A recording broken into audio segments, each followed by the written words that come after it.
तो जैसा कि हम पहले भी बात कर रहे थे पिछले वाले वीडियो में भी कि बाज़ार में जो अभी डर बना हुआ है वो बना हुआ है एफआईएस की तरफ से, और वो आपके सामने नतीजे पेश भी है। आज के एफआईएस के आंकड़े काफ़ी डराने वाले आए हैं। इतने 2 से 5 दिनों में जितनी गिरावट हुई है वो सब एफआईएस के कारण है, और आज जो गिरावट है वो भी एफआईएस की वजह से ही है। हाँ, ऑटो सेल्स के आंकड़े ज़रूर ख़राब आए थे, लेकिन ख़राब आने के बावजूद आज एफआईएस की तरफ से जो सेलिंग देखने को मिली है उसने डरा दिया है कि ऐसी ही सेलिंग कुछ दिन और चलती रही तो भारतीय बाज़ारों के लिए नीचे की तरफ बहुत तगड़े लेवल्स आते हुए दिखाई देंगे। आज भी करीब 7,000 करोड़ से ज़्यादा की सेलिंग एफआईएस के द्वारा देखने को मिली है। वहीं जो बाइंग है डीआईएस की तरफ से वो करीब 4,000 करोड़ से ही आती हुई दिखाई दे रही है।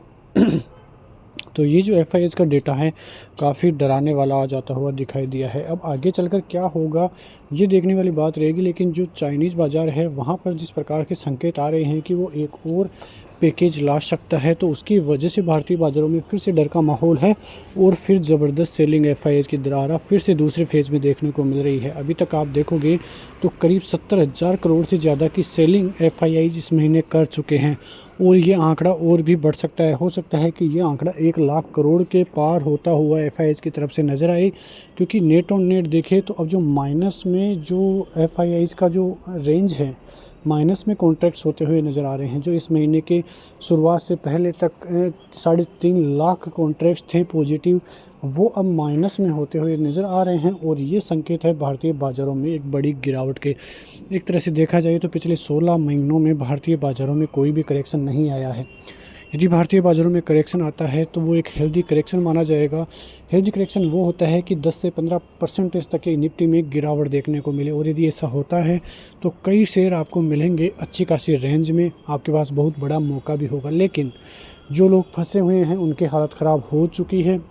बाज़ार के लिए कल की रेंज की बात करते हैं। कल के बारे में बाज़ार की बात करें तो जो पहला मोड होगा निफ्टी के लिए वो होगा 24,700, 24,650। ये 2 आंकड़े ऐसे हैं जो आपको कल बाज़ार में बचा सकते हैं। यदि ये भी टूटता है तो फिर मानना कि भारतीय बाज़ारों में एक बड़ी गिरावट संभव है जो बाज़ारों को 24,000 तक भी लेकर जा सकती है।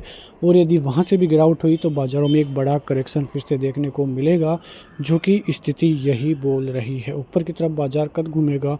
ऊपर की तरफ बात करें तो बाज़ार में जब तक 24,900 का लेवल पार नहीं होगा तब तक मानना कि बाज़ार में कोई रिवर्सल नहीं है। बैंक निफ्टी की बात करें तो कल तक जो बैंक निफ्टी अच्छा खासा मजबूत दिखाई दे रहा था उसमें भी करीब आज 1.5% तक की गिरावट देखने को मिली है। कुल मिला के बैंक निफ्टी की बात करें तो बैंक निफ्टी 20 ईएमए को होल्ड ही नहीं कर पा रहा है। जैसा कि आपने देखा एचडीएफसी बैंक और बैंक निफ्टी दोनों ही 20 ईएमए के लगभग जाकर फिर वहां से रिवर्सल लिया है, तो ये एक नेगेटिव संकेत है। आज एचडीएफसी बैंक की वजह से ही भारतीय बाज़ारों का हाल और ज़्यादा ख़राब हुआ है। ऑटो सेक्टर तो था ही, उसका साथ एचडीएफसी बैंक ने पूरा दिया है और बैंक निफ्टी को एक ज़बरदस्त गिरावट में झोंक दिया है, जो कि 1.5% से ज़्यादा की गिरावट देखने को मिली है। एक और बड़ा कारण रहा मिड कैप निफ्टी की तरफ से।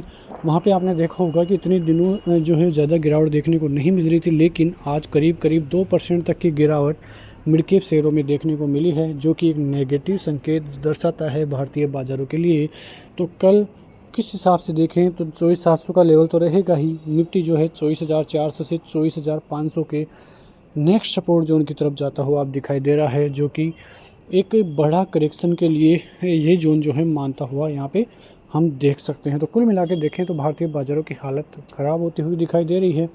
अमेरिकी बाज़ारों के फ़िलहाल आंकड़े आपको सही ही और पॉजिटिव अभी के समय प्रेजेंट में नज़र आ रहे होंगे, तो वहाँ से कोई दिक्कत वाली बात नहीं है। तो अमेरिकी बाज़ारों से कोई ज़्यादा दिक्कत नहीं है, लेकिन भारतीय बाज़ारों से जो आंकड़े ही ऐसे निकल कर आ रहे हैं उसकी वजह से भारतीय बाज़ारों में थोड़े संकट के बादल छाते हुए नज़र आ रहे हैं। अब ये संकट कब तक जारी रहेगा वो एक देखने वाली बात रहेगी, लेकिन फिर भी एक तरह से देखा जाए तो भारतीय बाज़ारों का हाल ख़राब ही है। इस समय हम भारतीय बाज़ारों को नेगेटिव लेकर जा रहे हैं। एक तरह से देखिए तो यदि डबल बॉटम बनता है भारतीय बाज़ारों में तो फिर पॉजिटिविटी बन सकती है, लेकिन ये जो रेंज है आज की वो जो है निफ्टी और बैंक निफ्टी के लिए काफ़ी अहम होगी, तो इस पर आप नज़र रख सकते हैं। मिलते हैं नेक्स्ट वीडियो में, तब तक के लिए नमस्कार। जय हिंद, जय भारत, वंदे मातरम।